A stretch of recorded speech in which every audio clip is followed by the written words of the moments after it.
Good evening. This is the Grant Caldwell report, and tonight Washington is running out of time. In the next 60 seconds, I'm going to walk you through exactly what's confirmed, what's being claimed, and the one detail most coverage is skipping that fundamentally changes how this unfolds. Stay with me, because once these pieces are connected, this funding fight looks far more serious than a routine budget dispute. Here is what we know right now. Congress is locked in an escalating standoff over funding for the Department of Homeland Security. At the center of this fight are immigration enforcement authorities, oversight access, and last-minute legislative maneuvers that could directly impact border operations, internal security agencies, and federal law enforcement continuity. According to multiple reports, negotiations over DHS funding have deteriorated rapidly, with sharp disagreements over immigration and customs enforcement oversight provisions, access for lawmakers, and conditional funding language tied to enforcement policy. While DHS funding deadlines approach, neither side appears willing to fully back down.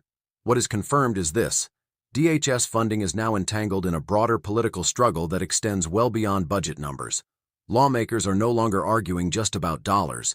They are arguing about control, transparency, and leverage over one of the most powerful federal departments in the country. What remains unclear is how close Washington truly is to operational disruption. Officials insist essential functions will continue, but internal warnings suggest uncertainty around staffing, oversight access, and field operations if this standoff drags on. One detail that has received far less attention is the timing. This fight is unfolding amid heightened global tensions, ongoing border pressure, and growing scrutiny of DHS enforcement practices. That timing is not accidental, and it raises a deeper accountability question that neither party seems eager to address directly. This is not just a funding disagreement. It is a test of how Washington governs during moments of constraint. It is a test of whether national security agencies become bargaining chips, and it is a test of whether transparency survives when power is on the line. Tonight, we are going to separate what is verified from what is being alleged. We are going to slow this down, strip away the rhetoric, and examine what this fight actually means for governance, public trust, and operational security. Because when DHS funding becomes a weapon, the consequences extend far beyond Capitol Hill. Let's slow this down and walk through what is confirmed, based strictly on publicly reported information and official statements. First, funding for the Department of Homeland Security is being negotiated as part of a broader federal budget and shutdown avoidance effort. Multiple outlets, including The Hill and Fox News, have reported that DHS funding has become a central pressure point in late-stage negotiations between the White House and congressional Republicans.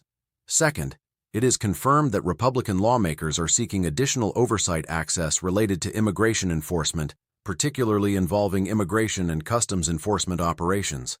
According to reporting, some lawmakers attempted or planned unannounced visits to ICE-related facilities, prompting DHS to move quickly to block or limit those visits under existing protocols. Third, DHS officials have publicly stated that certain oversight requests could interfere with active law enforcement operations. DHS has cited security concerns, staffing constraints, and procedural requirements as justification for restricting access or requiring advance coordination. These statements are on the record and have not been disputed as fabricated. Fourth, it is confirmed that funding deadlines are approaching with no finalized agreement in place. While exact dates vary depending on continuing resolutions and stopgap measures, multiple sources confirm that DHS funding is among the unresolved components, increasing pressure on negotiators. Fifth, the White House and DHS leadership have denied claims that they are attempting to evade congressional oversight entirely. Officials have emphasized that oversight is permitted within established guidelines, though critics argue those guidelines are being selectively enforced. Sixth, there is no confirmed evidence at this time that DHS operations have shut down or ceased. Essential functions remain active. Border operations, internal security missions, and federal law enforcement activities are continuing as of the most recent reporting. Seventh, there is confirmed political escalation in rhetoric. Republican leadership has publicly accused the administration of obstruction and lack of transparency. The administration has responded by accusing Republicans of politicizing national security funding. What is critical here is what has not been confirmed. There is no verified documentation showing DHS is unlawfully blocking oversight. There is no court ruling on the legality of DHS access restrictions. There is no confirmed funding lapse yet. and there is no verified claim that field agents have been ordered to halt enforcement due to budget uncertainty. At this stage, the facts establish a standoff, not a shutdown, a power struggle, not a collapse. The confirmed timeline shows tightening deadlines, hardened positions, and a narrowing window for compromise, but not yet an operational failure. That distinction matters. This is where the narrative begins to split, and where careful separation between claims and verified reality becomes essential. On one side, Republican lawmakers claim the administration is using procedural rules to shield DHS, and specifically ICE operations, from meaningful oversight. They argue that blocking or delaying facility access undermines Congress's constitutional role and suggests the department has something to hide. Some have gone further, asserting that oversight restrictions are being weaponized as leverage in the funding fight. Those are claims. They are not established facts. What is verified is that DHS has cited long-standing security protocols requiring advance notice and coordination for facility visits. DHS officials maintain these rules apply regardless of party and are designed to prevent operational disruptions, protect personnel, and safeguard detainees. There is no confirmed evidence at this point that these rules were newly created or selectively invented for this dispute. At the same time, there is a clear contradiction between messaging and outcome. Administration officials publicly state they welcome oversight, yet lawmakers attempting in-person inspections report being turned away or delayed. DHS says this is about safety and logistics. Lawmakers say it is about transparency. Both statements can technically be true, and that is precisely where the conflict lives. Another claim circulating is that DHS funding is being intentionally dragged toward the brink to force concessions on enforcement policy. There is no direct confirmation of that strategy. However, it is verified that immigration-related conditions are central to the funding dispute, and that neither side has agreed to decouple policy demands from budget negotiations. There are also claims that a prolonged standoff could weaken border security or internal enforcement capacity. As of now, those impacts remain speculative. No confirmed reports show agents being pulled back, operations halted, or enforcement orders suspended due to funding uncertainty. The reality is more procedural than dramatic, but no less consequential. Congress has leverage through funding. The executive branch has leverage through operational control. When those levers are pulled simultaneously, friction is inevitable. What makes this moment different is the narrowing margin for error. Deadlines compress decision-making, political incentives harden positions, and public messaging becomes more absolute, even as the underlying facts remain conditional. The gap between claims and reality is being filled with assumption, suspicion, and partisan interpretation. That gap is where trust erodes fastest, and once trust collapses, even routine governance begins to feel like crisis management. That is the danger zone Washington is entering now. Now let's talk about accountability, because this is where the DHS funding fight stops being a budget story and becomes a power story. Here's the core issue. Who gets to set the terms of oversight when the agency being overseen controls the doors, the schedules, and the operational justification for no? Congress has the authority of the purse. DHS has operational control, and when those collide, the public rarely sees the real negotiation. What the public sees is messaging. We're protecting security versus they're blocking transparency. But accountability depends on more than slogans. It depends on verifiable standards. If DHS is restricting access based on security protocols, then the accountability question becomes, are those protocols being applied consistently or selectively, especially when political pressure rises?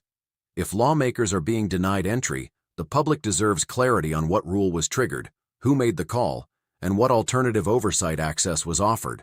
And that takes us to the second power center, decision ownership.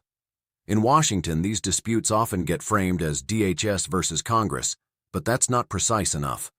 The practical decisions are made by specific offices, under specific authorities, with real names attached: agency leadership, counsel, congressional leadership, committee staff, and negotiators working behind closed doors. When nobody owns the decision, nobody is accountable for the consequences. Now consider who benefits. Political actors benefit when the fight stays blurry. If the story becomes emotional, they're hiding something or they're endangering operations, it becomes harder for the public to demand simple documentation, clear timelines, and consistent standards. Ambiguity protects the powerful. It allows both sides to claim principle while avoiding measurable commitments. And who avoids consequences? Typically, it's everyone in the negotiation class. If a deadline slips or agencies face uncertainty, the people most affected are not senior officials in Washington.